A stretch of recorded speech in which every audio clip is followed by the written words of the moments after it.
Olá, dando continuidade ao nosso curso de questões polêmicas e desafios na contratação de estatais, nessa aula a gente vai falar da desconsideração da personalidade jurídica.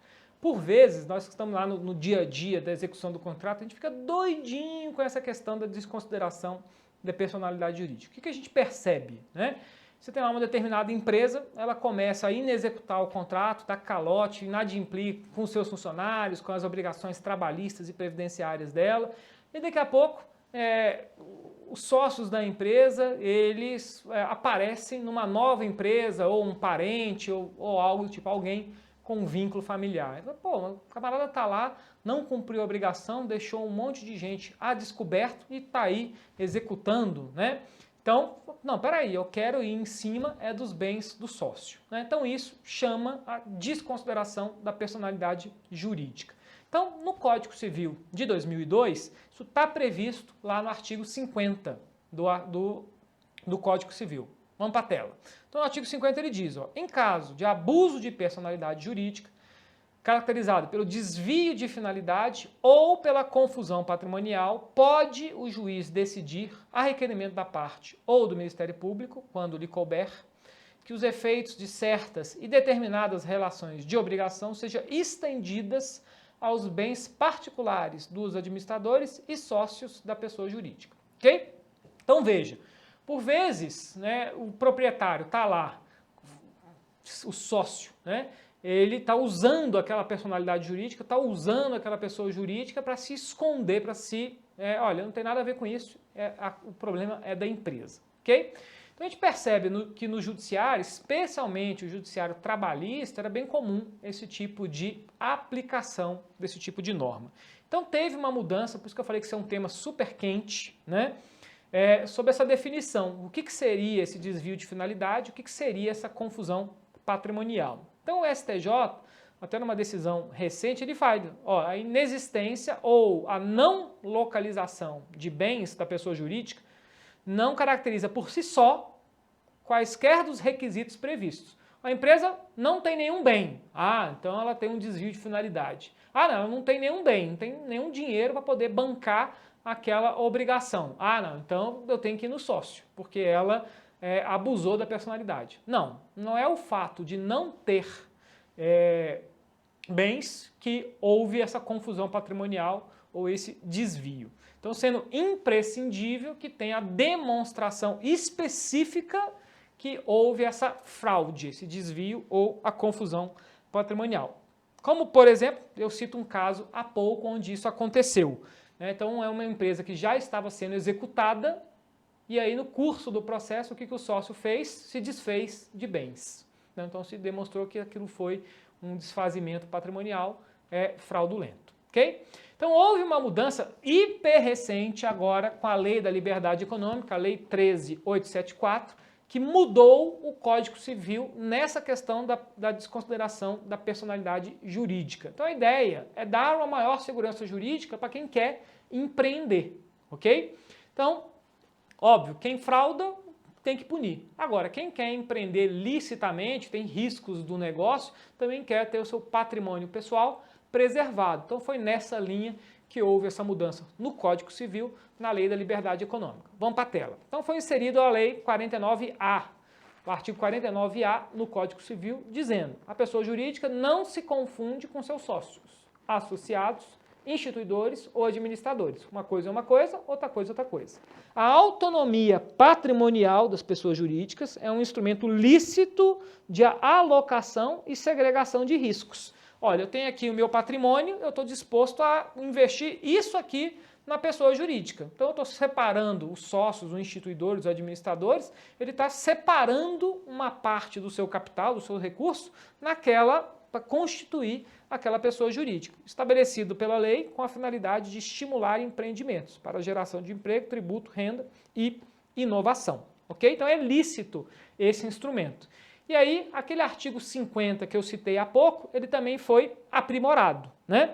Então, foi inserido esses trechos aí negritados e sublinhados, né? Então, em caso de abuso de personalidade, caracterizado pelo desvio de finalidade e pela confusão patrimonial, pode o juiz, requerimento da parte ou o Ministério Público, Então, até aqui o texto é o mesmo. Desconsiderá-la. Então, ela pode desconsiderar a personalidade jurídica para que os efeitos de certas e determinadas relações sejam estendidas aos bens particulares dos administradores ou de sócios de pessoas jurídicas, beneficiados direta ou indiretamente pelo abuso. Então, também tem que mostrar, tem esse requisito de demonstrar que houve o benefício. Às vezes você tem lá um sócio qualquer que não tem nada a ver com aquilo, não teve benefício nenhum e ele vai arcar com o seu patrimônio pessoal naquela obrigação da pessoa jurídica. Não é o caso. Tem que demonstrar que houve o benefício. Beleza?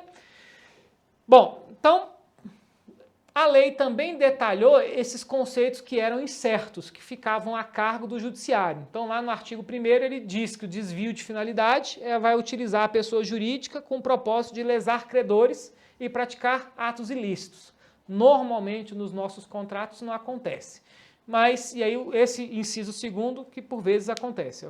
Ele define o que seria essa confusão patrimonial. Então, é a ausência da separação dos bens e como é que eu configuro que os bens não estão separados. Primeiro, o cumprimento, a pessoa jurídica paga obrigações do sócio ou do administrador, ou vice-versa. O sócio administrador está pagando obrigações, demonstrando que não tem uma separação patrimonial, mas os patrimônios se confundem. Eu tenho uma transferência de ativos sem contraprestação, ou seja, toma um carro, toma um imóvel e não tem pagamento por isso. E atos de descumprimento da autonomia patrimonial. Eventualmente você tem alguma regra de patrimônio, por exemplo, assinatura de 2 administradores e assim vai, mas um fundador vai lá, toma uma decisão e sem cumprir as regras, né? Sem respeitar aquela autonomia patrimonial da administração, tudo isso se configura como confusão patrimonial. Então, nesses casos, é que se pode alegar, definir essa desconsideração da personalidade jurídica. E está pendente no STF esse julgamento aí, ele está suspenso, onde o STF está exatamente discutindo a competência do TCU em desconsiderar a personalidade, né, a desconsideração de personalidade jurídica, se o TCU poderia fazer dessa forma. Então, a gente ainda não tem decisão, é bom ficar de olho para saber da competência do TCU. Aí eu trago alguns casos recentes sobre como o judiciário tem tratado isso. Isso aqui é uma decisão do STJ, quando ele fala a falta de exame dos requisitos legais leva a turma a afastar, né? Então, por considerar não cumpridos os requisitos do artigo 50, a terceira turma do STJ reformou uma decisão do TJ do Rio de Janeiro de suposta fraude na alienação do controle societário. Havia deferido o pedido de desconsideração da personalidade jurídica e a inclusão de uma segunda empresa em execução em mais de 4 milhões. Então, em primeiro grau, tem indícios mínimos de que a executada e a outra empresa pertenciam ao mesmo grupo econômico, além de possível confusão patrimonial. Aí o juiz desconsiderou a separação patrimonial. O TJ manteve e o STJ desfez isso, né? Então, exatamente naquela linha que eu tenho que configurar objetivamente, claramente, que houve essa confusão patrimonial. Já nesse caso aqui, é uma decisão de setembro de 2020, foi configurada a fraude por empresário antes da desconsideração. Então, por maioria dos votos, reconheceu a existência de fraude à execução na venda de uma fazenda pelo único dono da empresa em alienação realizada antes da desconsideração da personalidade jurídica determinada no cumprimento. Então, o cara sabia que ele ia atrás dos bens do camarada, veja que existia uma confusão, até porque ele era o único dono da empresa, existia ali uma relação individual entre a empresa e o dono da empresa, e ele, sabendo que ia ser chamado a bancar com seu patrimônio, vendeu a fazenda um pouco antes. Então, foi considerada fraudulenta isso aí, uma vez que ele já percebeu que ia acontecer a desconsideração da personalidade jurídica. Show? Então esse é o tema que é bem controverso. Tentei buscar para vocês aí temas bem atuais, decisões bem recentes, para deixar todo mundo afiado nessa temática. Show de bola? E agora, na sequência, a gente vai na nossa próxima aula para o último tema do nosso curso, que é as rescisões dos contratos. Então, a gente se encontra na próxima aula.